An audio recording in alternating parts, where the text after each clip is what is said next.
Hello everyone, and welcome back to the Gaming Symposium. I'm the Game Professor, and with me are the other members of the Symposium, Red Angel. Hi, I'm Red Angel. EmceeProphit.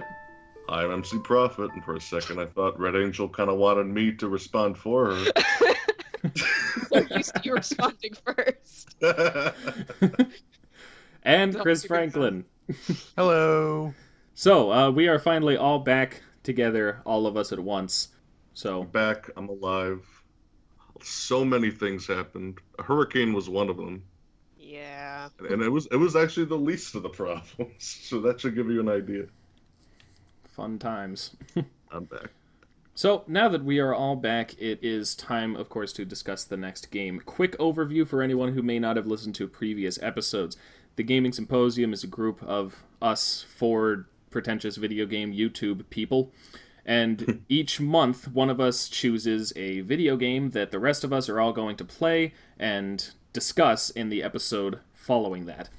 We take turns doing that, and this most recent game was chosen by Red Angel, so I'm going to go ahead and let her explain what it is. Alright, this month we went over Ebe, which is an RPG horror game that was made in RPG Maker 2000, which was created by Kuri in 2012. It's kind of confusing because it was made in the RPG Maker 2000, but Kuri created it in 2012.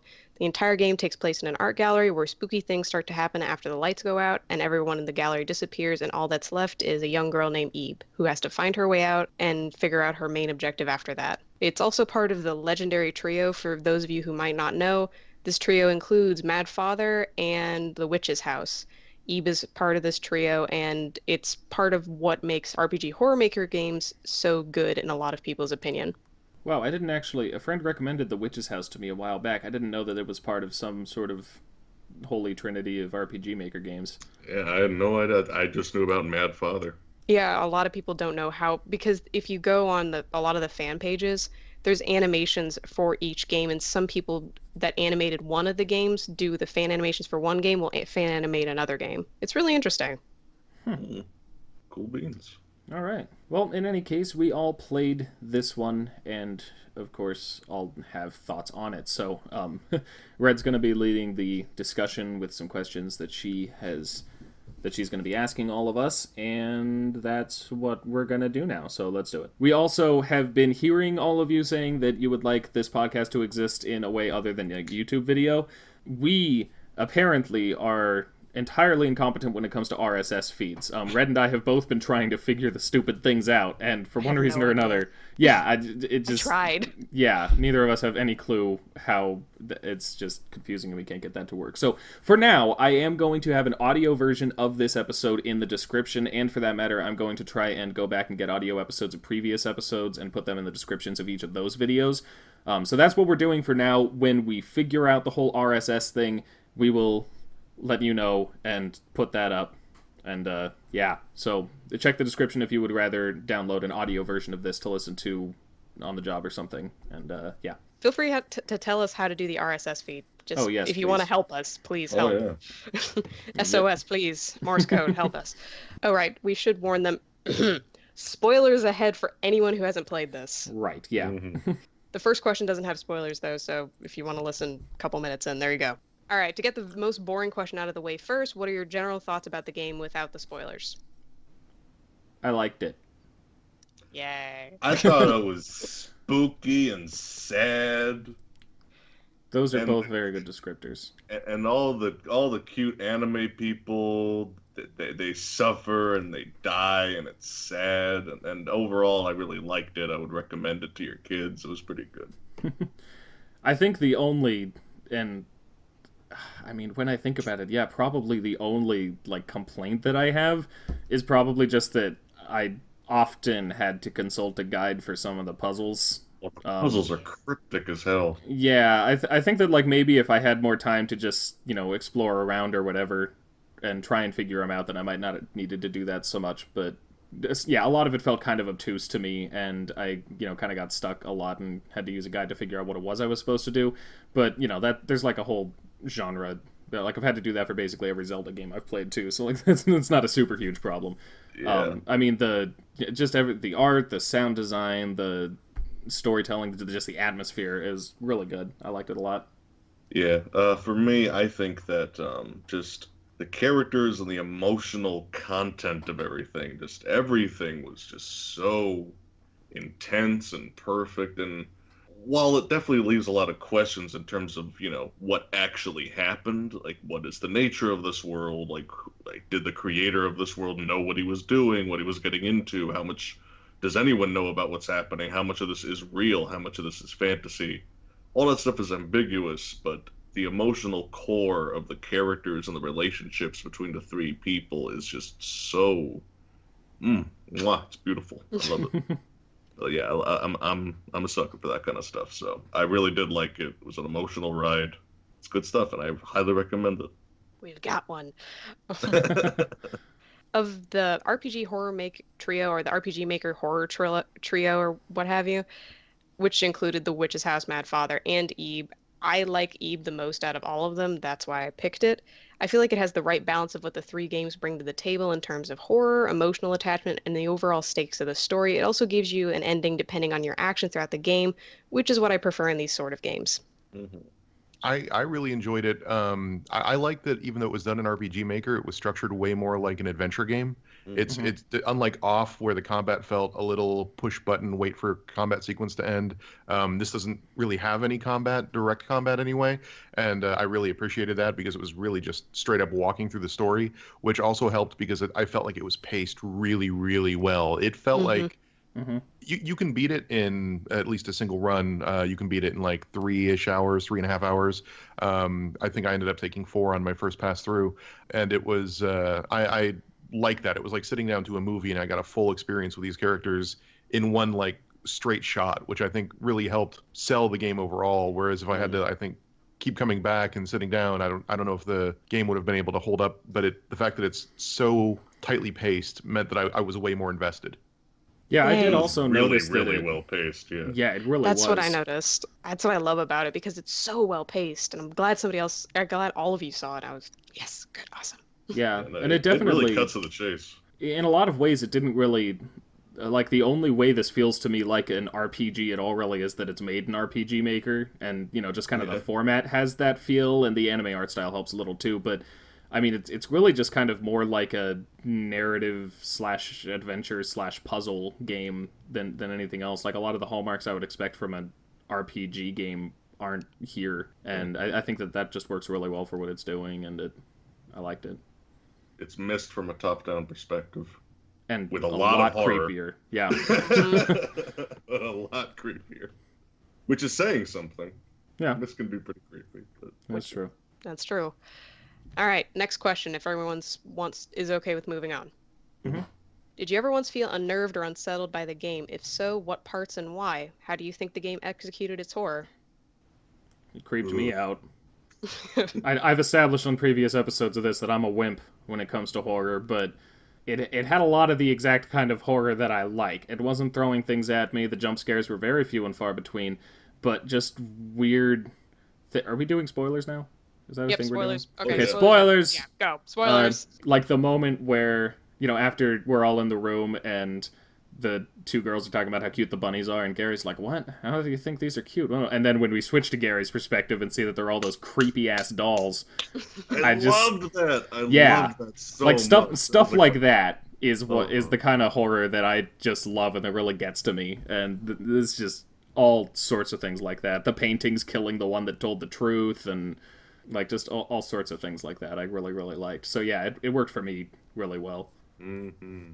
There's a lot of horror in retrospect in this game. Oh yeah. Oh yeah. Because you just kind of start to realize, like, I mean, again, we're going into full spoilers, so whatever. You think about the mental state of a character like Mary, and you think about just how ambiguous the amount of time that has passed is. How long has this little girl been 9 years old, wandering around, surrounded by monsters in a gallery? Yeah. Yeah. How long she reacted normally to all of it? Because if you look in some of the endings, she reacts completely normally to the fact that Big Red Eyes is giving her things. Yeah, I mean, like, she considers them family. They're her siblings. Yeah. They're the other children of her father, Guaratana or whatever the hell. Yeah, I have no idea how to pronounce that Does name. anyone know how to say it? It's literally a made-up name. I actually looked this up. Yep. It was derived from Italian and Spanish words, but it's not a word. Yep. Okay, so we could just mutilate the pronunciation. Got it. Yes. And White, like his first name is Weiss, and that's German for white. But Yeah. beyond that, I got nothing. Yeah, I got nothing. Yep. But yes, I did find it very creepy. In particular, with the visuals being somewhat limited, it was the sound that kind of got to me. The choices of music, most of which were created by Creative Commons people or members of the RPG Maker community. They were really well chosen. Yeah, there's some. I actually really like the soundtrack to this game. There's also a track in the soundtrack that's just footsteps, and Yeah. Oh, Yeah. yeah, that's the transition from when things start going to shit, and all the music. That's like when the museum is first changing over into its more warped, bizarre, otherworldly form. You just hear this weird approaching footsteps, and they never amount to anything. But just having that be the beginning of the game's horror element is fantastic. You just feel so unsettled. This little girl wandering around alone, and you just hear footsteps in the distance constantly. It's great. It's horrible, but great. it reminds me a little actually of some of the sound design of Off, like when you go into the I forgot what they're calling it, the other world or whatever, Yeah, and the just the Purified whispers. Zone? Oh yeah, yeah. That's right. Oof. Oof. It's so splendiferous. I love it. Now, here's a question about those footsteps that... Wait, know. Chris didn't answer. Chris, that's right. Chris, you need to answer.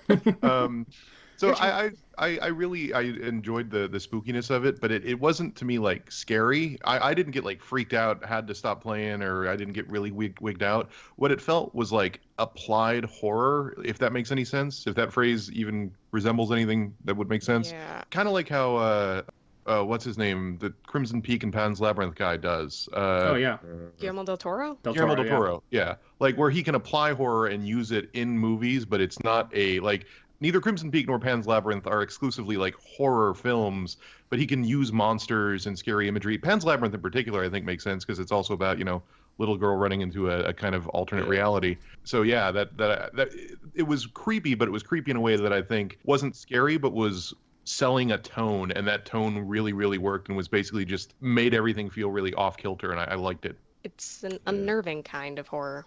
That's It's described as a horrifying Alice in Wonderland kind of feel. yeah. along with the other ones. Yeah. My cats just ran away, and I imagine that probably got onto the mic, but whatever. Probably. My cat was scratching the scratching post earlier, so it's okay. There was something about the footsteps I wanted to mention to you guys. I was thinking about this, and maybe I'm way off on this one. Did it also sound like paint dripping? Ooh. I mean, I'd have to go back and listen. Yeah. Because I just played more of it this morning just to try to refresh myself, and it sounds like footsteps, but it also sounds like paint dripping, and it shows up in Mary's ending, the painting's demise ending. Yeah. Huh. I did notice that. I did notice that it was playing the same sound effect during her ending. I don't remember the name of her ending where she sort of gets out, but doesn't really. It's called A Painting's Demise. Well, there you go. That's a good name for it.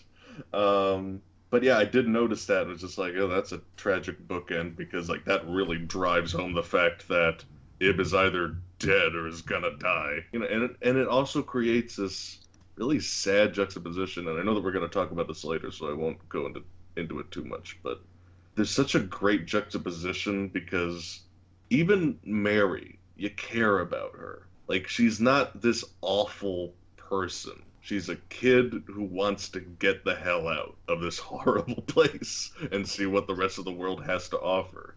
And that kind of innocence and that kind of naivete, like you can really sense it, and it helps that you can relate it to Ib. So like that kind of connection where like they both have this very scary experience from a similar perspective. They're both the same age, they're both scared, they're both frightened, they're both alone. I think that it's a great tragic way to end with such a complicated character as Mary. Yes, I agree. I get so happy when I hear people talking about it like this. Yay. Yeah, I know that I kind of got ahead because I know that that's a later topic, but yeah. No worries. This is great. Yeah. I really want to point out the doll room with Gary where you have to Ugh, find yeah. this. Yeah. Oh That was gosh, the yeah. Yeah, that was the part that's actually scared me. I was unsettled the Yeah. rest of the time, but as soon as I hit there, it's like, oh, and I heard the gong and I went, am I on a time limit? I'm on a time limit. You have to go through the entire room trying to find the key, and if you don't find the key, Gary gets messed up. Like Yeah. gameplay wise, I hate that segment Because it it's freaks you just out. like it's just a guessing game, and I hate guessing games. But Yep. I don't know. But I- like it really I think is kind of Yeah, sequence wise, it's great. yeah, I think it's one of those gameplay as representative of narrative as opposed to trying to be interesting gameplay segments. It's frustrating. Your chances of getting out of there are apparently from what I read, it used to be in the same place, but then as of a certain update, it randomly generated the key. It was definitely just kind of made to freak you out, which it was one of the few like overtly horrifying parts of it. Yes, it definitely worked. Yeah. It did what it set out to do, but they didn't have to be such a dick about it. I don't know. It just puts this anxiousness in you, the player, rather than just the character. Because you're sitting there going, before you're going, oh well, my character is getting hurt. It's not me. But with this, it's like, oh no, it's me getting hurt. Run, go, find the thing, Yeah. the gem key thing. It was a key, right? Silver key. I think it was a key. Yeah. Yeah. Yeah. Ugh. It was so It was just frantic running and on your toes strategy to try to figure your way out. That's why it just worked in a weird way. Yeah. Another very special thing about the doll scene, and like when you first walk into that room and you see like this is what Gary saw the whole time. He didn't see cute bunnies. He saw a bunch of undead, creepy doll figures. When I saw that, I was just thinking like, what if there's like a bunch of other stuff like that in the game? That like he perceives like as an adult, he perceives it differently. And I don't know. I mean, like it's known that Ebe, whatever. Sees the world kind of differently and genuinely hallucinates and sees things that other characters don't. But I don't know, like stuff like that like really introduces a lot of ambiguity into just everything. It's like it would be interesting to see this whole story from Gary's perspective. But yeah, it's creepy. I like it. All right, next question. Do you think that Eep's setting worked for the JRPG horror setting, or do you think that it didn't work with the game overall? Was there a disconnect from the world that you were in, or were you immersed the entire time? I loved it think from it worked. start to finish. Yeah.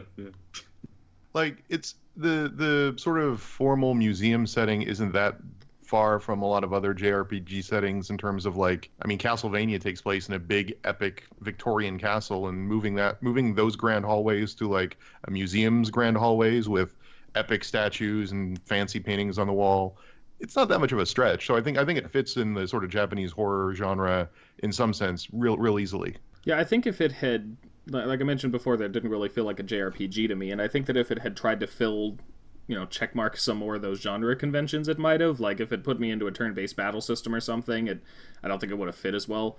But I felt like what I was doing in the game and the setting of the game and scenario and such fit perfectly well. I felt like there was no part of the game that felt unnecessary or forced. And despite how simple it was, like I mean, it was a very simple looking game. Like it wasn't really all that elaborate in terms of its production value, but it just worked. It never overstepped its boundaries. I was hooked to the screen the whole time. So the atmosphere and such just in general worked really well. I was fully immersed in it, and that's even with like my wife was playing Overwatch with people in the background, so anytime there was silence, I just heard my wife playing Overwatch, and I still was very, very invested. It really does speak to the power of the game overall then, if you were able to keep completely hooked in, even though Overwatch was going on in the background, and goodness knows what that noise was. I mean, it annoyed me because any sound that isn't coming from the game I'm playing or the movie I'm watching or whatever always annoys me, but it wasn't enough to break me out of it. And for me, like my big sign is like I play things in incremental ways most of the time because I'll play it, stop, think about what I played, do something else, But this, like Chris, I blew through all of it in one go. Yeah, same. And I was absolutely hooked, and I was like panicked, and I was just like, "What happens next?" And then I looked up all the other endings, and I was like, like, "Oh man, it was good. It was good. It worked." I liked all the monster designs. I think that was the part of the best part. Not only the atmosphere, but how the monsters were each designed as part of the paintings, and it just it worked really well. Even though some of them repeated, but that didn't really matter because he had some similar statues, so it made sense for the artist to have different creations that were all gunning for you. I really enjoyed looking up the names of some of those. The paintings? Yeah, well, just the works in general, including the statues, because like those headless statues are called Death of the Individual. Yep. I thought that was pretty special. But yeah, there's a lot of little things like that. It's good stuff. I might have written down all of the names of the paintings, maybe. So I was just sitting there going, looking up and connecting, thinking, I can see it now. I have a map on my wall like a serial killer, you know, normal gamer things, you know. This is how all of us analyze our games, by the way. When you watch one of our videos, that's the process. We have a wall. We have a wall. We have a wall. No. Not talking about that. Next question. This is a no-wall zone. This is a no-wall zone. All right. Let's talk about the game's opening sequence. How does it lure you into playing more? Do you think it successfully catches your attention? Which we already know it did, but still. How does the sound design and music play into it?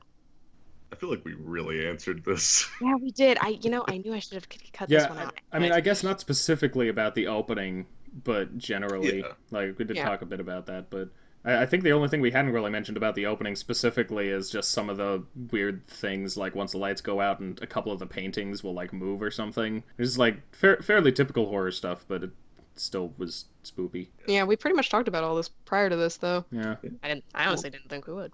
One of the things that starts in the intro that caught my eye, that really sort of made me want to keep playing the game at first, beyond the cool paintings and sculptures and stuff, was the fact that Ebe doesn't know a lot of the words in the different paintings. Right. I love that. I love the fact that it totally sells you on this character's POV, and I really wanted to see where the game was going to take like this 9-year-old's interpretation of high art. I think that was going to be that was one of the most interesting concepts that the game sort of just starts immediately with. Yeah, when I first realized that was what they were going for with the, like, you don't know some of these words, and I was like, oh, that's cute, and oh, this really is a real 9-year-old fucking kid running around dealing with all this shit. Like, I mean, in that way, it works really well because it just sells you on this character's point of view. Exactly, like, it makes you feel even more sorry for her.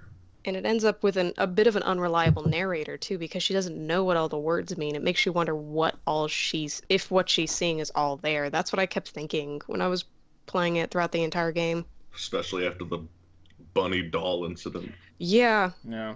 Because if Gary saw that, what else did Gary see? Yeah. Well, nobody talked about the guy knocking on the window with the blood hand at the very beginning. That that did happen. Yep. Or the coughing guy, which freaked me out.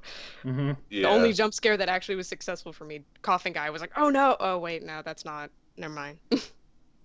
The hands did it for me too. That first where the hands popped out of the side. It's like there's the thing that's just says something like down the center or something like that, but I'm just like, oh whatever, I'll just go down this hallway, and then hands. Surprise. I also like, I like how there's sometimes. I mean, I might be wrong about this. Maybe every single sound meant something, but I remember that there were just a sound effect that just kind of happened. Maybe it's off screen or whatever. Didn't seem to do anything. There's just something shifting around somewhere in the museum, and it's like, okay, great. Just, oh, all right. Like that kind of stuff really got to me because it's like, well, there's a lot of crazy monsters out there, but yeah, no, there were a lot of things. The window guy. The window guy. Yep. Yeah, the window guy got me. I could write a horror story about the window guy. All he did was press his hand against the window. That's all he did. Loudly. Well, that's more than enough to freak me out. Like I'm sitting here looking at my 3 windows that outlook the backyard. Like if someone just stands in front of this window, I will never sleep again. Surprise. Oh, goodness. All right. What sort of themes did you get from Eve overall? Between the characters, story, gameplay, do you think it was successful at portraying these themes? This is question number 5. We're gonna be here all night. Oh, Sorry. yeah. I have It's fine. like a page of notes here. Yeah, this is a big one. This is a big Whoops. Whoa. To me, it was pretty clearly about how works take on sort of a life of their own, in some cases in this game, literally. But also, you know, it let, I still don't know how to pronounce the name, Gertena Weiss? Is it Weiss or, I don't know how to pronounce his name. Yeah, Yeah. none of us do. one. No, None of us do. I know Weiss. That's it, because that's a word. Yep. But like, you know, not only did his creations actually come to life, but I think it was also the fact that they were being viewed by Gary and Ebe that sort of gave them that life. It's hard to get too deep into it. I don't have as many notes as you guys do, but that was basically my main takeaway from it. Yeah, there Yeah. was let's see, I'm forgetting exactly where it, but I think that I wrote it down in my notes somewhere in here, but there was a note that you found at some point that seemed to have been written by the painter guy whose name we can't pronounce, that said that like he was familiar with the idea that things take on part of the soul of the people who use them or something, and that from then on he was going to pour all of himself into his work so that his art would do that. That definitely, I think, establishes that idea of kind of the life of art and the interaction between art and reality and such. And your own intentions for that art don't necessarily determine what it means to other people. That's really what I got from the bunny / evil doll room. Was just that, you know, they both saw two completely different things. It also makes me wonder what sort of towards the end of the game, the toy box, whether it was really a toy box or whether it was just Eve's interpretation of what she was seeing around her. Because there was all this horrific stuff down there, but then there was all this like crayon 9-year-old sort of kitty representation of everything. And I always liked the idea that it was just Eve's way of processing what she was seeing, and we don't really know what was really down there. Well, hypothetically, she never owns up to it, but hypothetically, Mary created that part of the world. That's the impression that I got too. Same here. Yeah, but again, the thing is, like, she never owns up to that. Like, she never Yeah. says it, but it is where her painting is. Yeah. So That's her home. yeah, maybe she made it herself. I mean, like, the thing is, when you get there, you're not exactly on speaking terms with her, so you can't really sit down and say like, "Hey, what's this? Oh, you're gonna Yeah. stab me with a palette knife? All right." But if Mary painted all of that, there's the museum-y place in her fictional town where she's got the picture of Gary, Mary, and Ebe, and the dolls and everyone else. Could we jump into that painting and see that alternate reality museum? When the hell did she or anyone else make those images? When would Mary have the time to draw those portraits of people that she just met and is now hunting? Oh, just met. That's true. That's like something that I just thought of. Wait a minute. In the What very the beginning. fuck? No, wait a minute. At the very beginning of the game, there was yellow paint on the walls, remember? Yeah, that's her color. Yeah, that's her color. But that was at the very beginning. Has she been watching Eve this entire time? Yeah.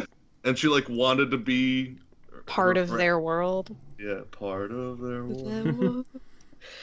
Yeah, she could have been just watching them the whole time and did that little crayon drawing knowing Yeah. what was going to happen next. Yeah. Or what she hoped would happen next, depending on the ending. Yeah, I did certainly get the impression that she somehow, like, more than the other artworks, actually gained a level of self-awareness. Yeah. That, like, all the others had life to some extent or whatever, or became real, but that she was the one who became a person, kind of. Which, of course, the closest to it, yeah. Yeah, which, of She course, tried. is a little horrifying in terms of, you know, how long she spent there as the only, like, sapient being or whatever in the midst of all those horrors, but that she was endowed with creativity, that, you know, that like all the other artworks may move or live or whatever, but she's the one who can also create is I guess in my mind a really interesting thing about her. the whole, like, there are obviously themes of artistic expression that we've been talking about this whole time, and honestly, the most consistent thematic interpretation I came up with for the entire thing is a super far out there metaphor for artistic expression and how art is created. As like I see a lot of themes of like innocence in there, and for that matter, I'm trying to, whenever there are choices and different endings and such, I always try and look at what those choices are and what they say thematically, and I still am not really sure where this one comes out that way, because you're kind of supposed to treat the art well, but then you can't get the, you know, quote-unquote good ending without killing Mary. So, like, that whole element of it, about how, whether we should treat the artworks there well or not, seems to kind of go back and forth, and I'm not sure what to make of that.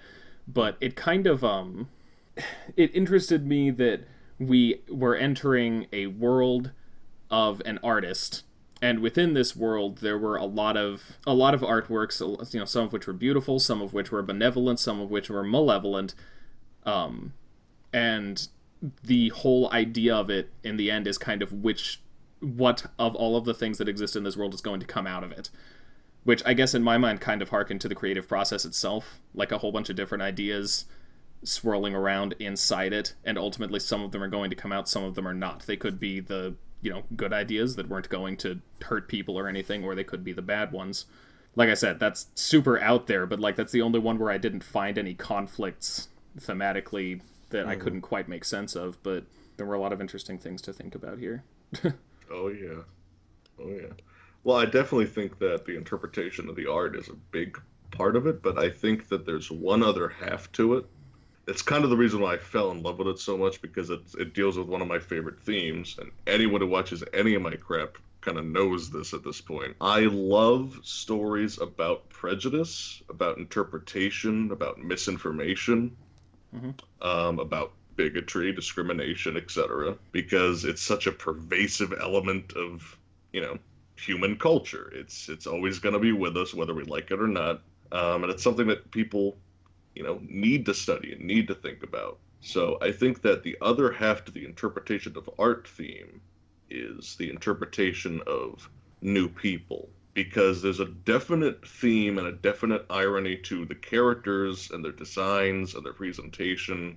And it was like one of the first things I noticed, because when I first saw Gary, when I was just looking up stuff about the game before I even, like, you know, played any of it, I saw Gary and I was like, this guy might kill somebody. This guy, he looks dark, he's tall, he has kind of this raggedy appearance, he has kind of a dark design. And I look at Mary and it's like, okay, cute little parallel to the other, you know, young kid character. No. That's not how it turned out. Spoilers. It's not how it turned out. No. No. Gary is effectively the hero of the story, as awkward and sometimes cowardly as he is. Mary is effectively the villain, even though she's still a sympathetic villain. And it's impossible to get that impression when you look at them. You know what I mean? Yeah. Because you know, Gary, I mean, honestly, Gary doesn't look like a nice guy. He looks like kind of a threatening guy, especially with a coat rather, because it looks so raggedy. It actually has kind of a supernatural look, which is interesting to me, because there's like parts of it that are kind of, I mean, obviously it's stylized art, but there's parts of it that are floating above him, and it gives him this kind of imposing look, because he's just so tall in comparison to the children. He has kind of an odd way of talking, like he seems kind of like an uncomfortable, strange person, but he's so kind and he's so selfless, and he sacrifices himself in, like, what, I don't know, like half of the endings. Yeah. And I think that that's a huge part of it. And another huge part of that is the rose symbolism, which I guess, I mean, if you guys want to just move on to the next thing, then that's fine, because, you know, we're getting into a whole other can of worms here. But the colors of the roses are really significant. So should I talk about that, or? Well, we'll get to it pretty soon. Okay. I think, hopefully. The roses are definitely significant with the color scheme. There's a tiny part to what MC said that I want to add to, actually, because I thought that trust was a big theme in the game, like a mini theme, but a big part of it, because you can tell honestly by the language that all of the characters used except for Eve because she doesn't talk. Gary, the way he talks, you can even comment on how he talks. It's like, oh, why do you talk like a girl? Yeah.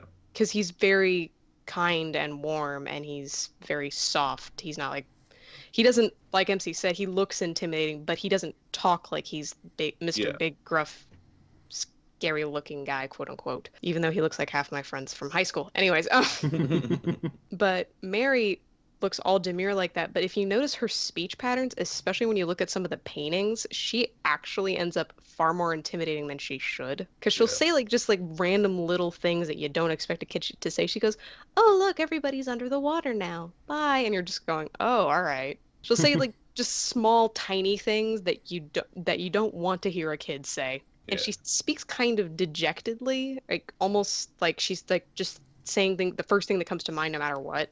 And Gary even says, "Oh, you don't really think things through, do you?" No. So that was just something I noticed. Like you can, because Gary doesn't seem like a trustworthy guy, but he is. And then Mary seems like a normal kid that's your age, child that I can trust, but she's not. You know what? I'll throw out something else that kind of applies to like the perfect example of what you just said. When you play, I think it's when you play as Mary. In like the one ending, I believe it's only one ending. Oh, right, yeah. Where you do control her, and it's after Gary and Ib are basically both having a mental breakdown, and Mary chooses not to stay with them. I think that there's like two options where like Mary will stay with them or Mary will try to escape on her own. And when Mary escapes on her own, there's a statue, one of the headless statues, blocking her path. And when Gary confronts it, it's like, well, I mean, I guess we can't do anything. Like, oh, well. When, it's Ib and Mary confronting it, they, like Mary kind of puts on this face of like, oh, well, I guess that we can't move it. When it's Mary alone, excuse me, can you move? Then it immediately moves. I feel like that says a lot. Yeah. Yeah. It's like, these things are afraid of her. Yeah. She's gained sentience. Yeah, like that actually, like, I didn't notice it the first time, but when I looked back, like, I literally rewinded, like, wait a minute, this was such an insurmountable obstacle. Like, I don't know, like, that freaked me out. There were, like, that's a horror of this game, dude, just the realization of everything.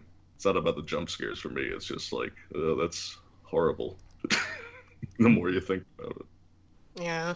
All right, go, Sam. No, this is just one other thought I had, and I'm trying to remember if I actually got this from the game or from something else or what, but didn't it say that Mary, the painting that she is, or that is her or whatever, was the last thing that he painted? Yes. Do we know if he, like, finished her or how long he survived after painting her? Because no, I feel like it might make a level of sense, like if he died while painting her or something, that more of his essence or whatever would end up in her than in the rest of the paintings, I suppose. Yeah, no, Mary was a very, very significant piece for him in a lot of ways. I distinctly remember people saying, it's like, he did not do a lot of portraits. Already kind of weird, but he did other portraits, so not that big a deal. But the only image of himself that he ever rendered, because he didn't do self-portraits, right? It was just the image of him, his arm and the side of his torso painting Mary. So it was a really significant painting in a lot of ways to him. I didn't think about it that way. Yeah, I think that was a pretty. Yeah, there was something important about Mary in particular to him. Nice catch. I didn't think about it with his. I didn't think about it because I just remembered that his hands was there. Yeah. Good catch. I literally literally a few hours. I can't take too much credit for that. Literally a few hours ago, I was like looking up last minute things, and I just saw on the wiki like, "Hey, this is painting Mary," and I'm like, "Oh my God, you're right." So I was like, that has to be important. All right, moving on to the next question. Though we've talked about this already a lot, but here we go.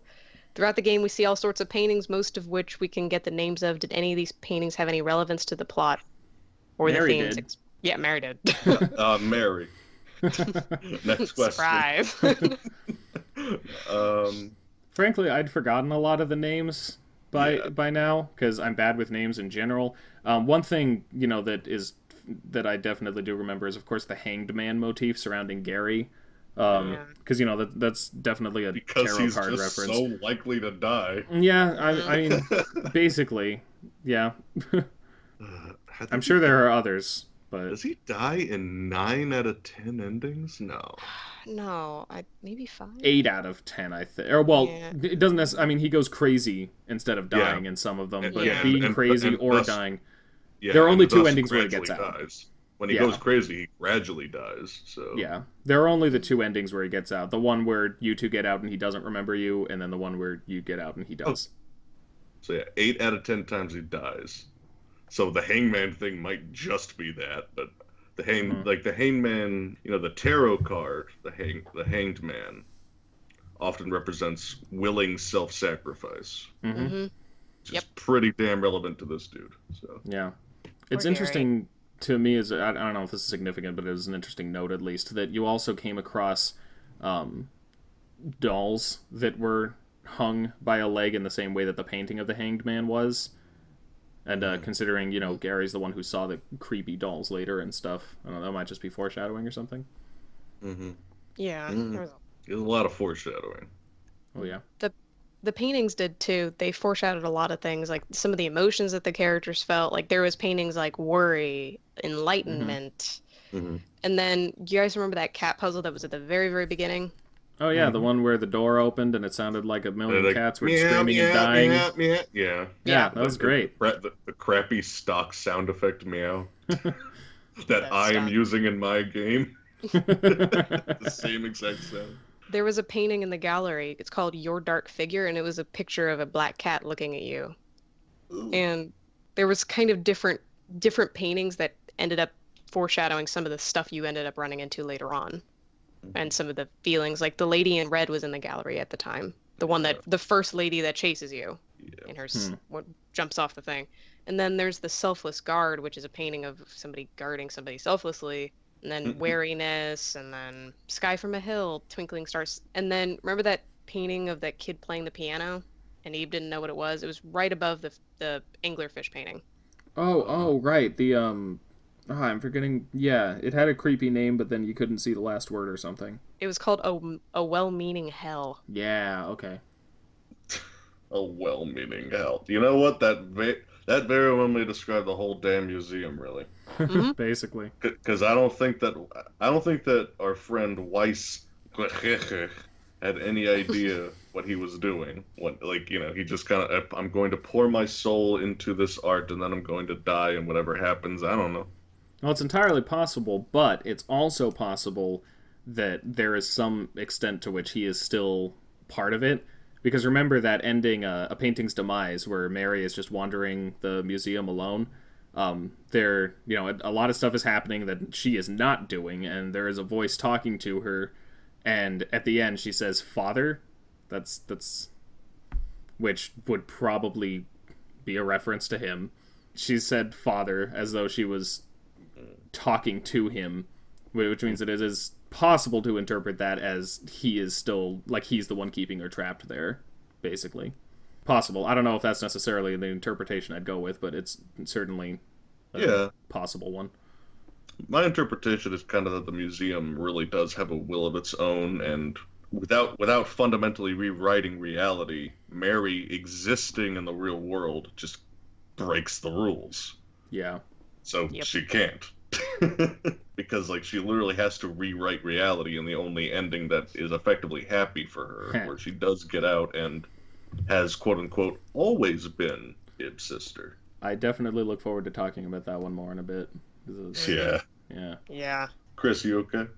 Yeah, I'm good. Okay. You have anything to add? I just don't have that many painting names memorized or any cool insight. I like Death of the Individual as a name for the headless people that we have to fight or work around, I guess.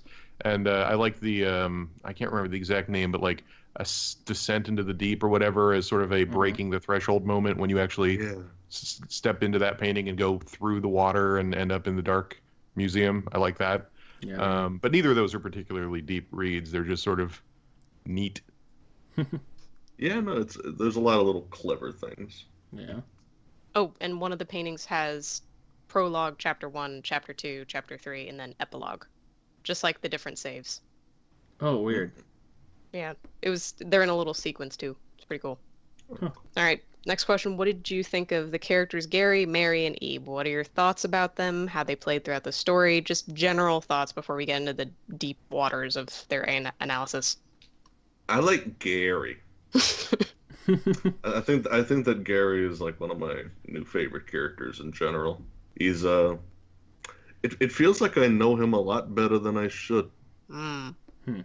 Because it's such a short game, really. That's why I was so appreciative of that little bonus dungeon, because just got to see more dialogue and whatnot. But yeah, I just I love just the whole everything coming full circle with him. How it's like he's kind of weird, like he's kind of untrustworthy. Like I don't really know this guy. He's just the hero, like the unambiguously good person. So I don't know, just cool character. I mean, okay, go ahead.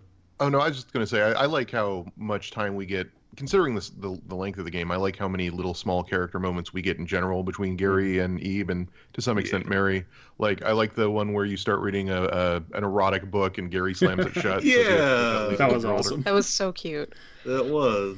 But I also really like a lot Ebe of question as a character. marks. Just in general, I think she works really well. I think her innocence works really well in the game's favor, and it's told basically by having her almost have no reaction to and you don't hear her speak. You don't just not hear her speak. There's no voice acting, but you don't ever see what she says. So I think being able to convey a character as a silent protagonist is really, really hard, but I still get a sense of who she is based on what she knows and how she acts, and I think that's kind of hard to do.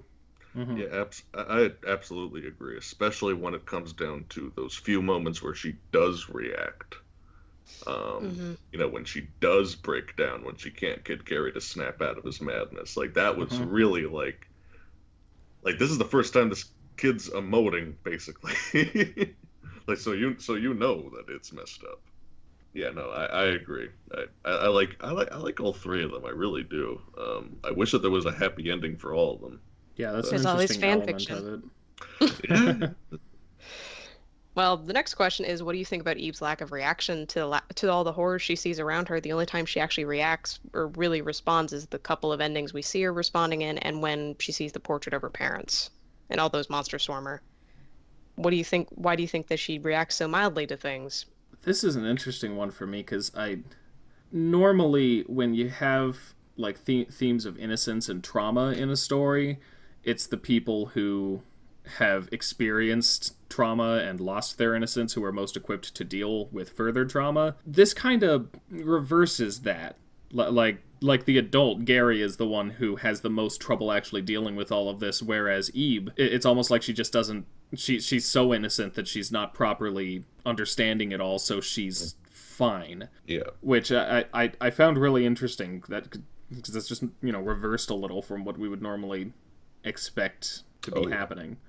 I definitely agree. I think that we were talking about how interpretation is a really important theme, and perspective is interpretation. Yeah. So having the perspective of a child and an adult, and with Mary, I guess, an other, really like helps convey that theme of interpretation. Because I think with like a lot of people say, like, it's really weird that Ebe doesn't react much to this stuff, and I say no, because she's so young. She's only 9. I actually thought she was older at first, but she's only 9, and she doesn't really have a perception of how the world does work yet. Yeah.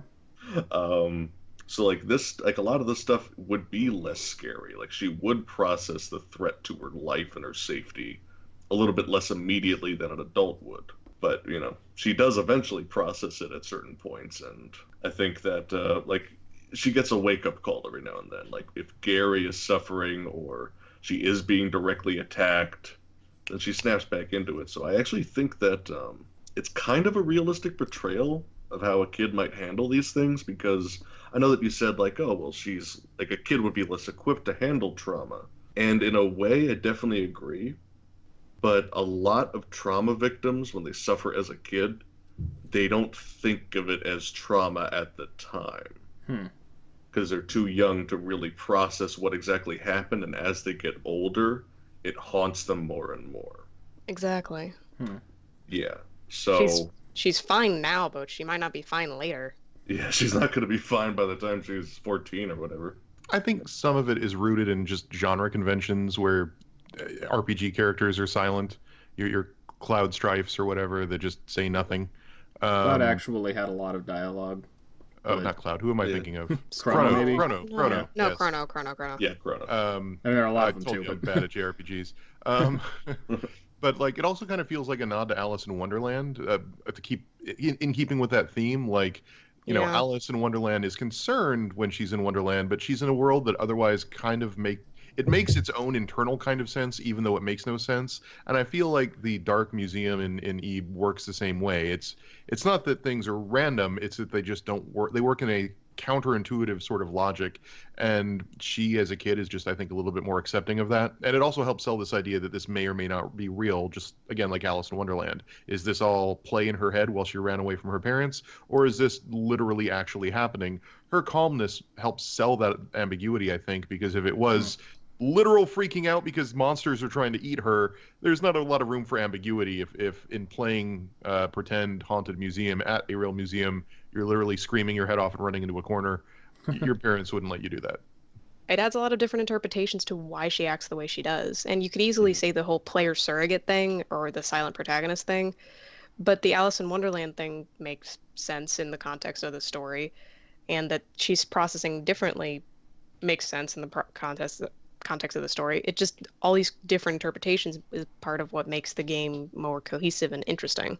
I think there's something to be said as well for innocence as it applies to Mary. If only because I remembered when I was taking notes and stuff, I remembered one particular thing somewhere in there that said that your artist person never based his, or at least Mary, but I think it said that he never based any of his portraits on actual people. But if not that, then at least Mary was not based on anyone. So if she was given life, she had a completely blank slate, like was completely innocent, and existed in a realm where all of the sick stuff that scares us in this game is normal, and just wants to not be there. and I think that, like, it's a very different angle to talk about innocence than Ebe, obviously, but it interested me to realize, you know, that same thing is happening there, that she is coming from a place of no predetermined personality or anything like that, but is just a, you know, completely innocent of anything and everything. Do you guys think that's why when she goes into the bunny or the doll bunny demon eye room, is that how she sees the little demon dolls, that she sees them as tiny bunnies? Or do you think that they actually look like that only to her and Mary and not to Gary? Or maybe Mary uses some sort of painting powers, makes it look like that only to Ebe. I actually would not be surprised if Mary also sees the creepy dolls and actually thinks they're cute. Yes. Because that would make sense for her. That's exactly what I was thinking, and I was just thinking to myself, like, I need to go back and really carefully look at the language and see, like, who is directly referring to them as bunnies, or not. Like, do they ever refer to them directly as one or the other? If I remember right, if you have Mary with you, she goes, "Oh, they're just bunnies." Okay. So Mary's the one that says, and not Ebe. Okay. And when you look at the stuff, it says, "Oh, it's a ceramic bunny." Yeah. Okay. Or But but someone announces that. So Mary does specifically say bunny. Yeah, that's what I read. That's what I Okay. saw and / read, because I didn't bring her with me when I was in there Okay. Cool. during my Yeah, run. I had her in there, Honestly. and I don't remember if she did or not, but I know that Gary did not know that they were bunnies. Like, he just sees them being creepy, and even Mary are like, "Oh no, they're cute," and he's like, "How do you think these things are cute?" And that was just kind of that, as if I remember. But Time for another playthrough. Anyway, Yeah. No. Exactly. That's kind of what I'm thinking right time now. for Like, another playthrough. yeah. All right. At the very beginning of the game, we already talked about this a little bit, but I'm gonna retread this. At the beginning of the game, we see Gary staring at the man of a guy hanging upside down. How does this play into his character and all of his possible fates? he dies He dies a lot. a lot. He dies a lot. He dies in 8 different ways. Guy. Some gradual, some immediate. none pleasant, none happy. It's just no matter what. Yeah, no, I mean, I guess that's it. Yeah, that's because he's fated to suffer in some way. And poor Gary. Yeah. And it's just always like, do you know that you want to know what the Ebe fans call, like, because there's like an imaginary counter for your favor with Mary and your favor with Gary. Yeah. And you want to know what they call, like, they have Gary's counter, but then Gary has another counter. You want to know what it's called? His Doom counter. Yeah, I had read something about that. I was going, oh man, you just can't catch a break. Poor Gary. And did you guys see in the other endings where, you know how that hanging man picture's hanging there and Gary's looking at it at the very beginning? Mm-hmm. In one of the endings, Gary can be the painting that's hanging there. Right, yeah, I'd forgotten about that. Right, yeah. And he's sleeping. And he's sleeping. And he has the candy and Ebe can grab it and then Mary takes it and eats it. Because Mary's awful, I guess. But yeah. Did you know that yellow often represents jealousy? Yep. Yep. I had a feeling that one was obvious. Symbolism. Symbolism. Flowers! Alright. So since we're on it, what do you think of the dramatic reveal of who Mary really was? Did you view her as the game's antagonist or just a tragic figure wrapped up in stuff she couldn't handle? Both. Yeah, both. Yeah. I mean, really, if we're looking at it holistically, one could say that the museum itself, or the life of all the art, or however you want to interpret it, is like the ultimate antagonist. But she is, at the very least, a major antagonist, but is more of a tragic villain, I think. Yeah. I mean, were you able to tell that she was not normal? No, I mean, not until the twist. Yeah, no, actually, no. Well, I really like, I didn't can have any see it. suspicions. Yeah, I can kind of see it in hindsight, but I mean, we had a silent girl and a scaredy cat guy, so like it's not like there was a super when a kind of quirky character shows up, I wasn't really like second guessing it. Maybe this shows my genre savviness or something, but as soon as she goes, "Oh, I'm Mary, I just showed up," I went, "Is she the villain?" That was the first thing that I go, "Is she gonna kill me?" Because I'm so used to that in a lot of just RPG Maker games or just horror stuff in general. I'm going, "Oh, what a quirky character. I hope you don't try to kill me later." It's a cute little kid. It's gonna fucking kill us. Just waiting. That is a pretty popular both anime and JRPG trope. I'll give you that. So. I was honestly thinking to myself, I was going, "Oh man, I hope she doesn't find a knife or anything like that." Oh wait. There's the knife. Yeah, when she took the knife and was like, "I'll take this just in case," I'm like, "Okay." I was definitely worried. Now I know what you're gonna do. See, I just assumed that she was a permanent party member because she completes the 3 primary colors of red, blue, and yellow, and so I just assumed, oh, naturally, we now have a complete set. I didn't realize that she was evil until Gary figured it out. Which, man, I did not notice exactly how that turned out until I was reading about it afterwards, that Gary spoke his realization aloud, and there's a painting in there called the something ear. Yep. I forget, and then there's a painting called Tattletale in the room where Mary was, and that's how she knew that he knew, and like, man, okay, we gotta talk about this. The text that appears at the bottom of the screen every now and then, that seems to be is that the museum talking directly to Mary? It seems that way. That's freaky. He talked to Eve, remember? At the very beginning. Yeah. Yeah, I don't like that. Take it away. Fridge magnets. It's fridge magnets. It is. It's fridge magnets from hell. I've also just got to say that another one of the more like subtle bits of horror that worked really well for me was how normally it did the whole like Final Fantasy VII style, all the party members walk into one of them and then you just control one of them thing for most of the game. But then there was a point where you were controlling Ebe after we had just found out who Mary was, where Mary was not doing that. She was following you, but she was following you more slowly than you were walking. Yep. She was lagging behind you. And like that's such a little, like, that's not scary, but in that context, that just really freaked me out. When she separated from you, as soon as she heard it and you switched over to Eve and her, you see Eve standing there, but then you see the pixel outline of Mary and you're going, uh-oh. What? Because you can see it because she's like I think she's slightly taller than Eve, not by much, but slightly. So you were able to see this outline of her, and it's just big red flag. It's in when you ask her what's wrong, no matter what, it's just so unsettling. It's like an angry Pygmalion story. That's what it's like. A very angry Pygmalion myth. Spooky. Spooky Mary. But I viewed her as an antagonist and a tragic figure because she just wanted to be real and she tried talking like a normal person. Did you guys see the in her room you could get those books and it says how to make friends? Yeah. Yeah. Those books don't work. No, they don't. It's like how to make friends or like how to talk to people, and it obviously didn't work because she still had a different sort of way of talking to you even before she was all serial killer-esque. Yeah. And it was kind of tragic because she's trying so hard to be a normal girl, and even in the ending where she becomes a normal girl, she's still talking like a painting. Yeah. Now, I've got some mixed feelings on that ending, man. It hurts the heart. Oh yeah. Because when I look at that, it's like, Mary, it's not like in a different outcome. It's not as if this isn't like, Mary deserves to suffer no matter what. Like, no, not really.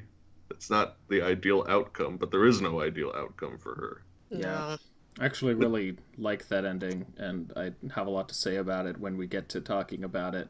But like, man, that's just two more. Just two more, don't worry. Yeah, almost there. All right, did you make any sort of connection to the symbolism regarding the roses or even the colors of the individual rose or the number of petals it had? Did you find any symbolic meaning in the game? If so, what did you find? Go.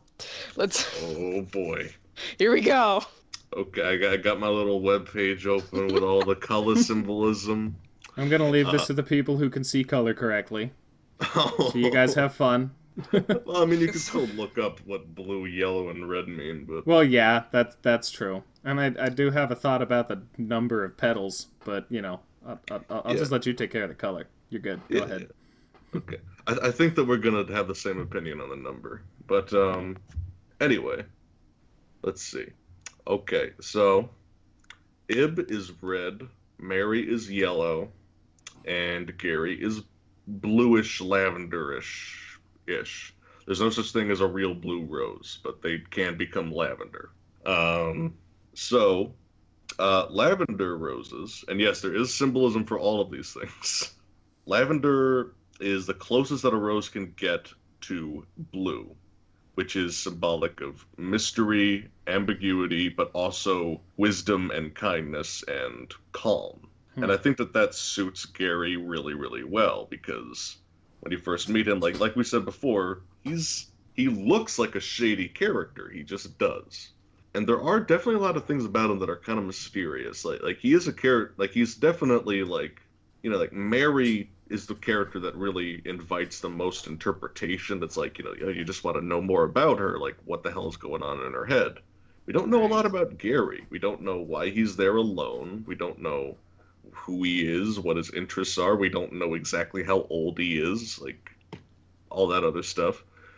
We just know that he's a guy who showed up at an art museum and tries to save a kid at one point, 2 kids. So that kind of mystery element, but also that calm and that wisdom, because he actually is a very wise character. He's more world-weary. He's more aware of the consequences and implications of reality than the kids are. So that suits him pretty damn well. And red is... There's one particular element that I want to focus on with red because I think that it's the most relevant. Well, I guess there's 2. It always represents courage and love. Those are like the 2 most kind of iconic things in my mind that apply to Ib, courage and love. The courage, it's obvious. You could say that Ib is just kind of oblivious as to what the hell is actually happening, and that's why she's quote-unquote brave. Because she's brave in kind of a stupid way, like a childish way. But so she isn't really directly fazed by all the stuff that's happening to her. But the big thing that I want to focus on is the love, because Ib is a genuinely loving, concerned, caring person, which is something that can absolutely break her in basically all of the endings that end in a bad way for her, but it's also the only way that she's able to get any happy endings. And what I mean by that is, she loves and deeply cares and is deeply concerned and empathetic for other people.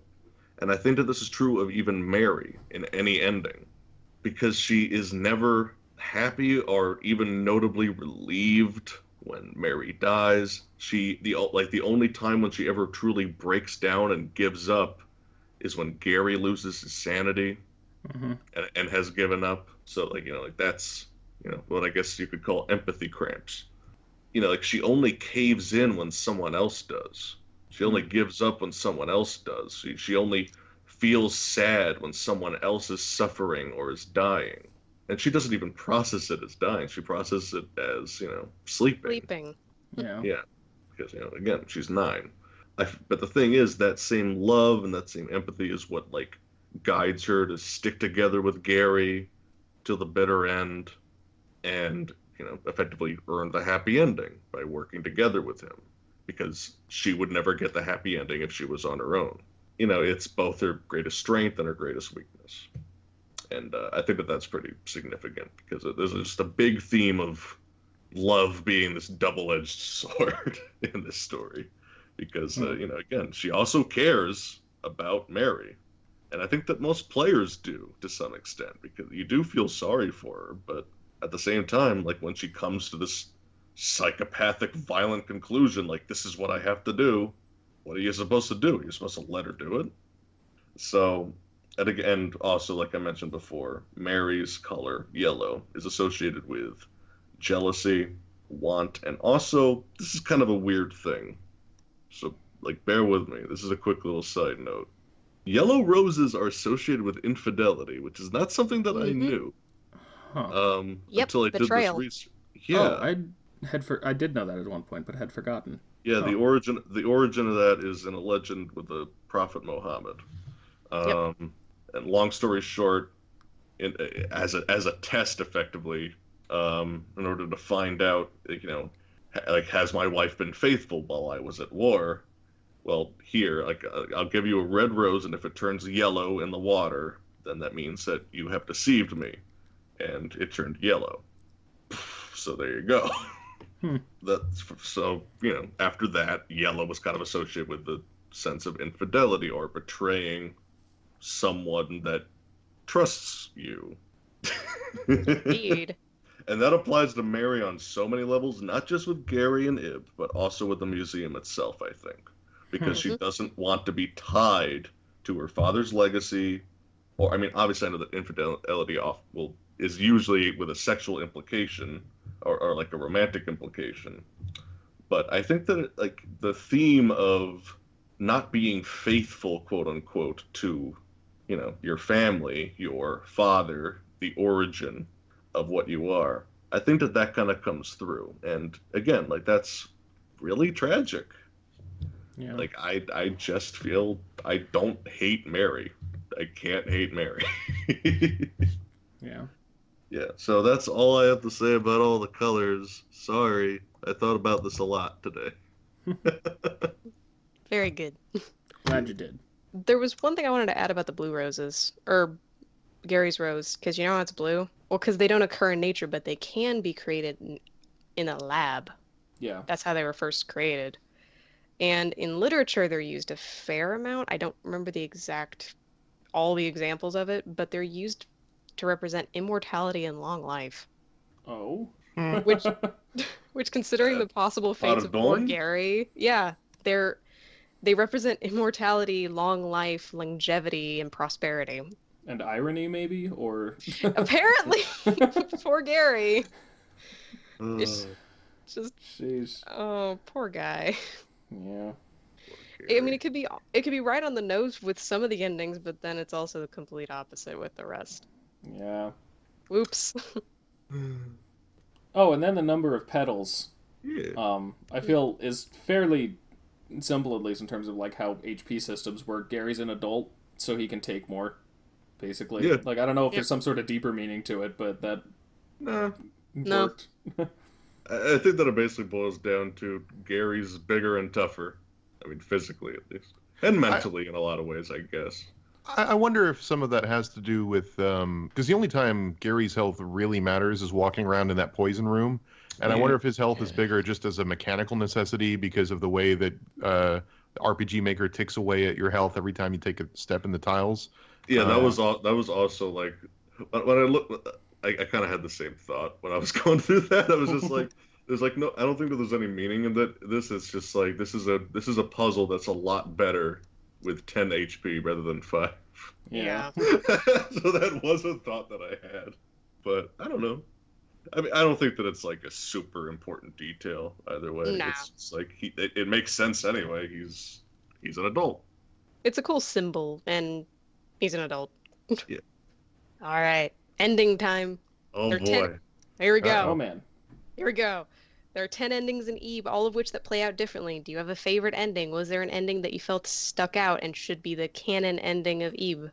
Yo, I'm gonna make a guess here, and maybe someone will have a different opinion. I'm sure, but I think that most of us are gonna say, what was it? Promised Reunion. Yeah, that's kind of the obvious, like, quote unquote good ending. Best ending. Yeah. It is it is the best ending, but it does still, even that ending has absolutely bittersweet elements to There it. is Oh, no yeah. perfect ending, Yeah. No. which is itself an interesting thematic thing. I think that that's great. I kind of prefer it. I don't know. I just feel like it's I mean, I don't know. Maybe I'm just a sadistic bastard, but I mean, this is also kind of how I write open-ended scenarios. But there's always someone there's always some kind of tragedy element to the story, but there's always like a cautionary element to it, So like when Mary dies, I do think it's tragic. I don't think that she's an evil character, like we've discussed. I do look at that situation and say, what the hell else were they gonna do? Yeah. It was either that or they die. In fact, I actually remember when I saw that.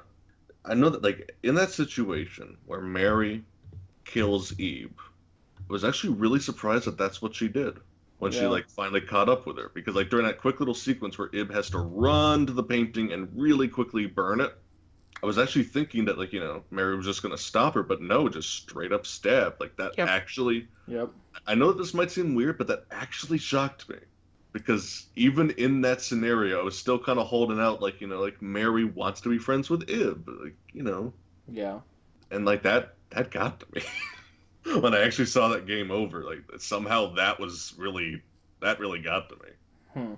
So yeah, no, like she's a very tragic character, but it displays just how it displays those themes of interpretation and perspective, and the fact that like this girl was quote unquote raised with a very warped experience. She was very tortured, and when you introduce pain into the world, it tends to reproduce itself.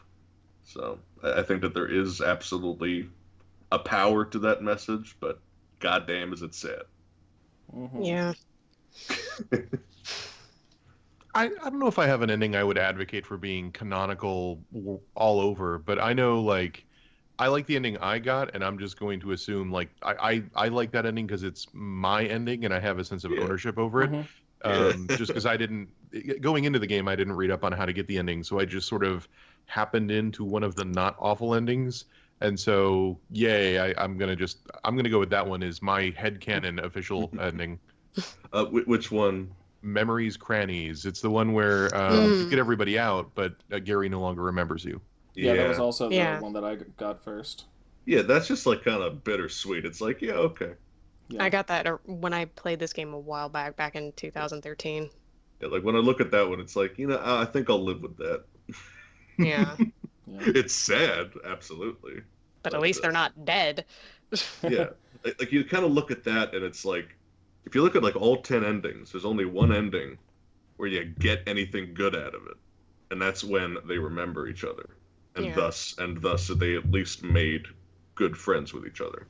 Like that's the only ending in which something good happens at all, basically, as opposed to at least minimizing the amount of tragedy. Yeah. I definitely agree with Chris about canon, just because like I It's feel your like own ending. Yeah. Yeah. In a game like this, the idea is either that you have a whole bunch of different scenarios to consider, or that you have your own story. And either way, I think that like declaring one canon would mess that up. But at the same time, I also find it. I'm a big fan of like adaptation in general, so I kind of framed the question in my mind as like, if I was turning this into a movie or something, what ending would I go with? I think most people would be happy with the good ending. That would definitely probably be the best way to go. That said, I also found myself surprisingly enthralled with Together Forever. Yeah. The ending where Mary gets out and is kind of retconned into existence as Eve's sister.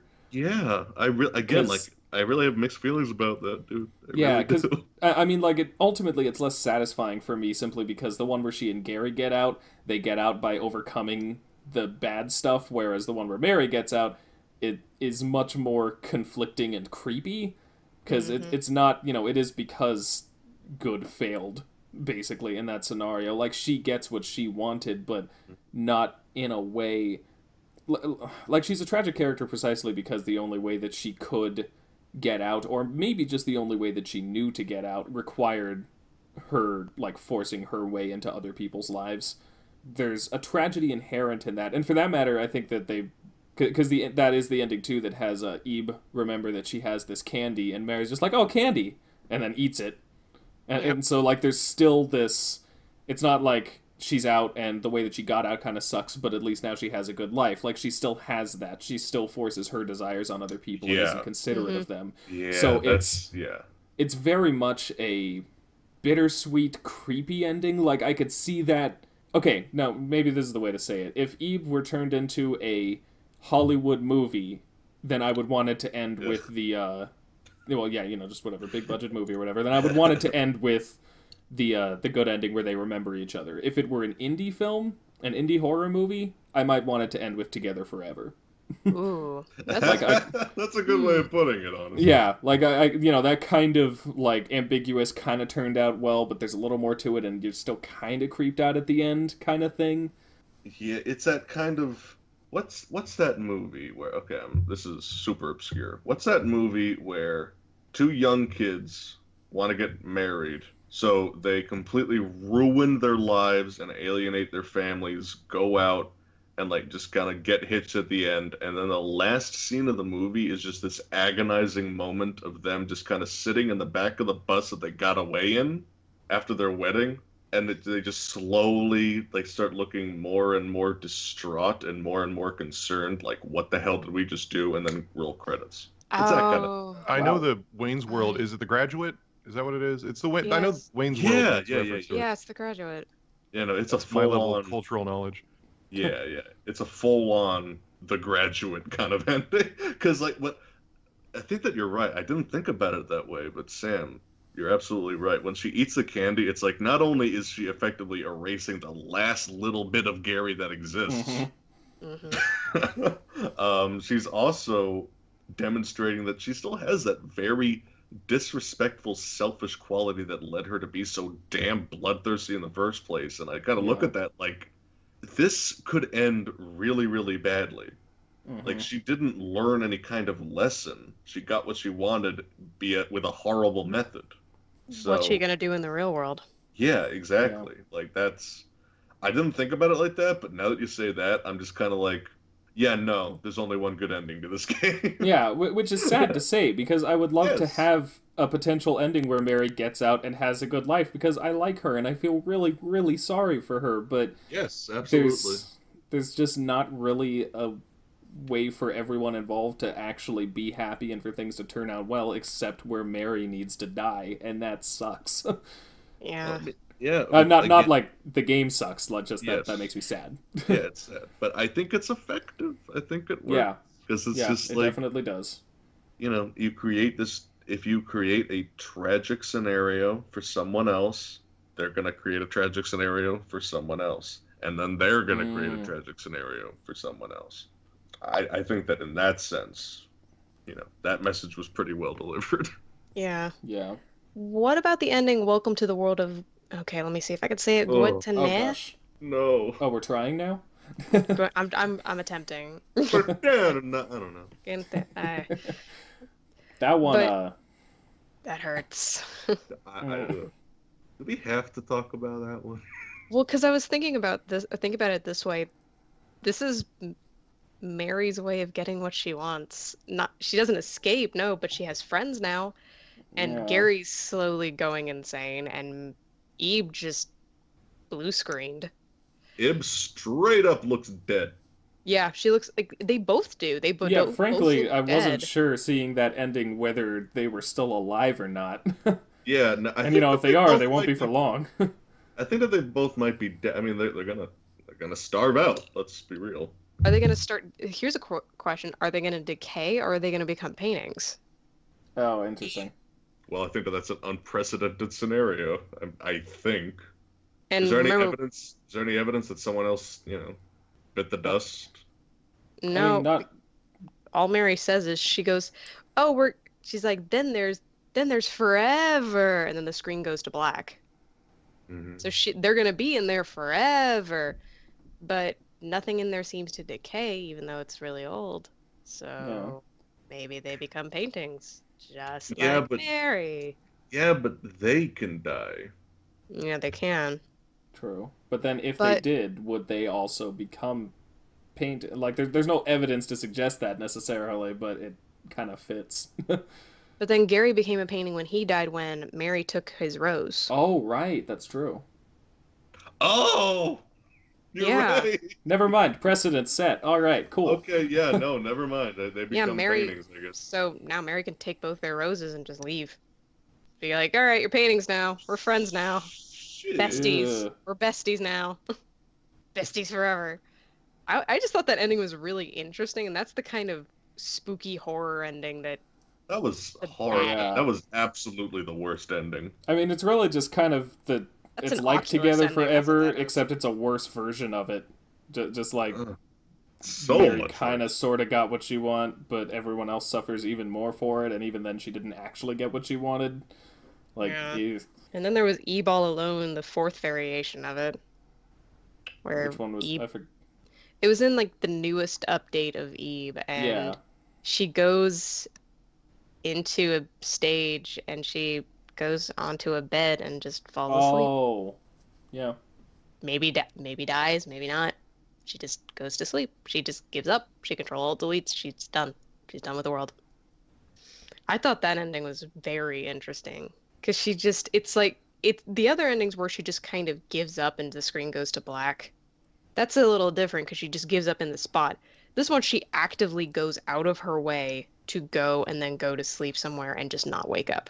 Right. You know, this is okay. I'm going back a few questions here. I'm sorry, but this is actually reminding me of another Reverse.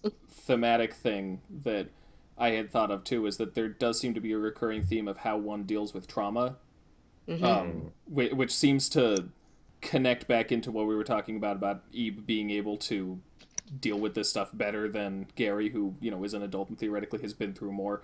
But then the idea, because in that ending you have to actively, like, you hear voices and stuff and you have to choose multiple times to keep your eyes closed instead of waking up, so it is very much a like willfully just giving up and denying that stuff is out there instead of dealing with it, basically. And for that matter, there's a very similar thing with Gary when he goes crazy. He you know what, I wrote this down somewhere.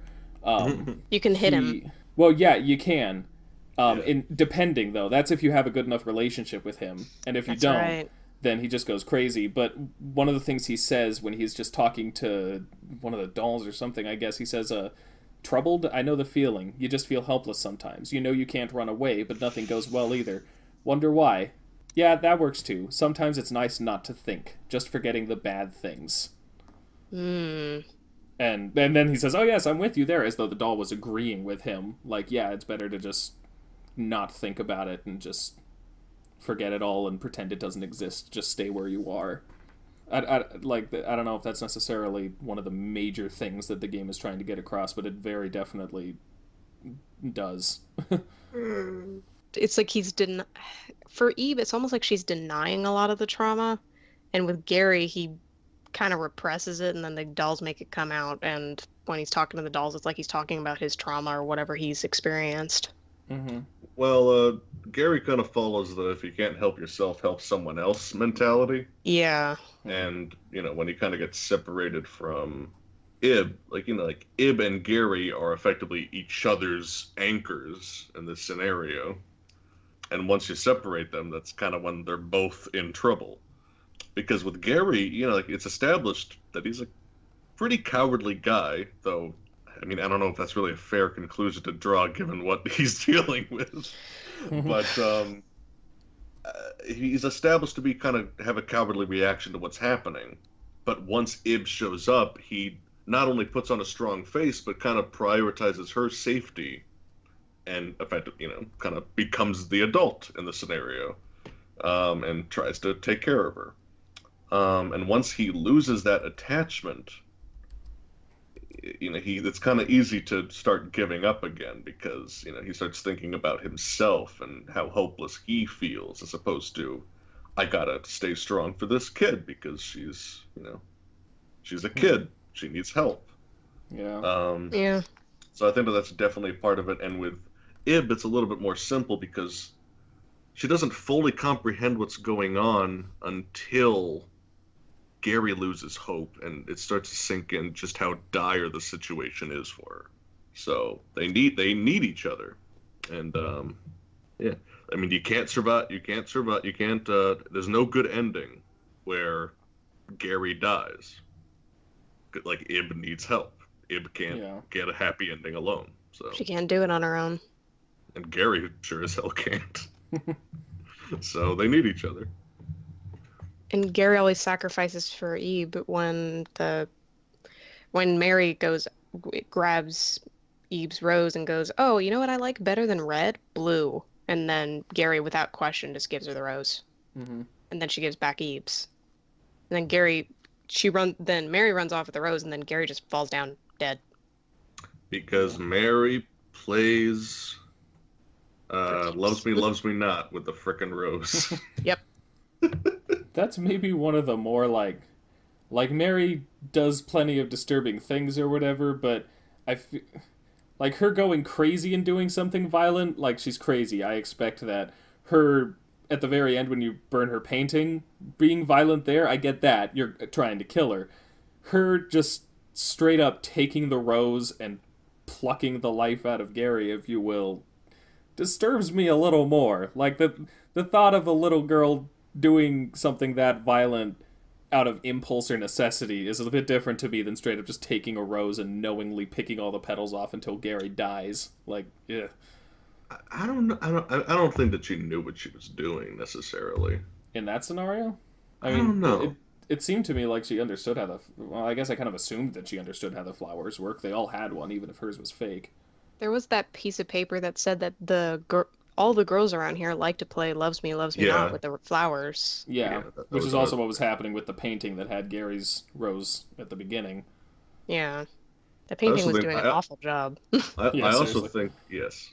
I also think that she, Mary, was kind of, this is just like a little side thing. I think that she was kind of like playing the Love Me Not thing with, effectively, Eve. Yeah. Not romantically, I assume. Not that there's anything wrong with that, but 9-year-old girls, I don't know about that. I don't know if we're ready to tackle that kind of subject matter here, guys. But I think that it was effectively like her saying, like, does she want to be my friend or does she not? Does she want to be my friend or does she not? Yeah. Meanwhile, killing her other friend. Yep. I've also seen, I forget where I read it, but I've seen something that suggests that some people think that that she's playing Loves Me Not regarding her quote-unquote father. Oh, that's worse. Man, that's sad. That's even worse. That definitely is, that is a valid question because, like she never, like we said, like she's the most sapient of the paintings. Mm-hmm. And so, that she has that kind of unsatisfied question as to, like, how did my father feel about me and what did he even know what he was doing? Mm-hmm. Mm-hmm. Any more thoughts on the endings? Anybody wants to get out? Gary and Ib lived happily ever after. The end. They tried. They reunited and then had some macaroons, just like Gary wanted. Oh. Yeah, dude. Yeah. Ta-da. Perfect ending. And her parents kind of wondered who this like 22-year-old Yeah. guy was, like in a fucking trench coat. Knocks on the front door. Can I speak to Eve? Like, excuse me. Oh boy. You know, I do it's funny find that I hadn't even thought about that until Yeah. now. I find it. I kind of thought about it, but you know, whatever. I enjoyed like Red, earlier on you mentioned that there are people like animating these RPG Maker games or whatever, and I did find the one for Eve, and I found it interesting that it pulled something that I guess I won't specify which ones for spoiler reasons, but that I've seen adaptations of Japanese visual novels do, where it'll take itself through the bad ending and then have one or another plot device, kind of like the game itself usually does, to bring things back and allow the good ending to happen instead. And that's what the animation for this that I saw did. It started with the ending where, you know, Mary plucks all the petals off and Gary dies, and, you know, then it ends with Eve looking at the painting and remembering him and being all sad, and then she gets to go back and try it again, and then the good ending happens. And I thought that was an interesting way to do it too. Yeah. That'd be a good way to do the movie. If there was a movie. Food Which, for man, thought. I would watch an anime movie based on this. Or maybe a live action one too, but I feel like it would work really well as an anime film. Probably, yeah. Alright, final thoughts on Eve, everybody? I think it's a good game. I think it's really sad. I don't know. It's cute. In its own horrifying way.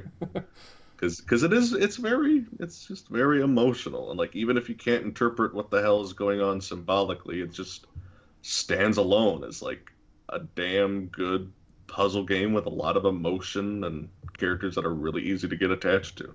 It's just good on just about every level.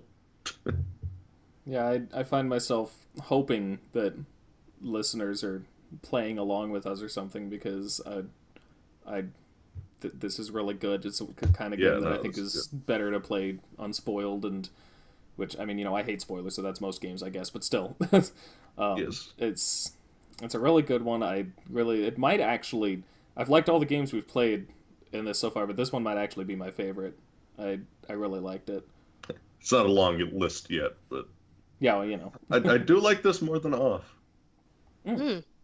Actually, I really do, because you know, I'm a sucker for emotional investment, and while Off is awesome, it's hard to get, like, you know, I'm attached to these characters. Like, they're all assholes. It is very true. Yeah, I think Off might have stronger thematic content, but this was just structurally, in pretty much every way, a better game in terms of, in terms of setting a tone, in terms of having characters you care about, pacing, structure, just some of the puzzles are a little bit difficult, I guess, but aside from that, I really enjoyed it. Yeah, it has actual gameplay. whereas Off, like, you know, let's be fair, like, Off barely has real gameplay. And like, personally for me, I very much enjoy just anything that gives interesting stories or anything to think about, but I tend to connect most with something that I can easily connect with at first and then find more depth in later. And this very much, like, you don't have to try too hard to understand and appreciate it as you're going through it at first. It's upon further examination that, you know, you start realizing how much is there. And I'm a sucker for that kind of thing. Have you ever watched... You don't have to include this in the actual recording. Have you ever watched Revolutionary Girl Utena? Yes. You know, I am told that I should. I have not. Hey. There we You should. go. You should. Chris, have you watched it? It's exactly what we're talking about, basically. Just easy to get emotionally invested, but if you want to interpret it, get ready to spend the next, like, 10 years of your life doing it. It's not one of those anime that's like 3,000 episodes and then another 600 episode series. It's 39. Oh, okay. I didn't realize it was that short. Okay, I gotta get on that. And a movie. If you want to watch the movie makes it weird. I'm like one of the only people who say like that the movie makes more sense than the show. I'm not gonna bring it up for spoilers' sake, but Cars. I'm just gonna say Cars. Dude, Cars. Cars, bro. Cars have never been so sexy, dude. Oh man. Okay, now I Now you gotta need- watch it. okay. And cars were pretty sexy in the show too. Don't forget that. That's true. The entire arc's focused around cars. Okay. Sam, do you want to Sam and become a Chris have to watch it. Sam, do you want to become a car with me? Oh no. I'm not gonna. I feel like I shouldn't answer that without knowing more. Yeah. Do you want to revolutionize the world? Do you want to take my revolution? You need to become the Rose Bride. I am glad I abstained from answering that question. I'll get back to you when I see this. Oh man, yeah, like I said, you don't have to include that in the recording, but you know. I don't know. I feel like that needs to be in the recording. That almost needs to be in there. Are just going off on a tangent. Any of you who have been listening to all of this, tell us in the comments whether that should have been in the recording or not, because it is. Please. Should this be in the recording that you've already listened to? Y/N. Do a little straw poll and. Okay. Alright. Well, then. Anyone have any more closing thoughts before we? Because I enjoyed it. That's obviously why I picked it. Absolutely, it's great. Man, one of us should just pick a game we hate sometime. Yeah, absolutely. And like never tell anyone, just like talk it up, and then when it starts, just be like, I hate this game. So Metroid Other M then? Oh gosh, no. I was thinking that exactly, honestly. I'll make you guys play no. Watch Dogs. God, I hate Watch Dogs. Oh yeah. Oh no. I'll make you guys play Last Dogma. Yeah. The what? I don't know what that is. Very obscure indie title that I put as my number 1 on my worst games of 2015 list. Oh. I'll just great. throw that at you. Just there you go. Well, we certainly don't need to limit ourselves to super deep indie games. We can Yeah, we also don't have- go for really stupid indie games. Yes. Or whatever. Oh, Who knows? So Bad Rats then? Oh, dude, Oh, Bad no. Rats. Artistic achievement of the goddamn century. Obviously. Well then, sounds like that's about it. So, of course, we have next month's game as well. As always, we invite you to, any of you listeners, to play along with us. We have a month for the next game, and then we will all join together and talk about it. And if you would also like to play that game over that month and then discuss it in the comments of the next episode and stuff, that is encouraged. This next game is actually going to be chosen by someone else. He goes by Kitsune Hawk, and he was going to be part of the symposium before it became clear that he would not actually have the time to devote to it. So he's going to be joining us as a guest for this next one, and I'm going to go ahead and let him explain what the game he's choosing is. What a plot twist. Hello, my name is the Kitsune Hawk, and I run a YouTube show called Character Development, where I talk about how when you read deeper into video game characters and the inspiration behind them, you can learn about a variety of subjects, from history to science to all sorts of world mythologies and cultures.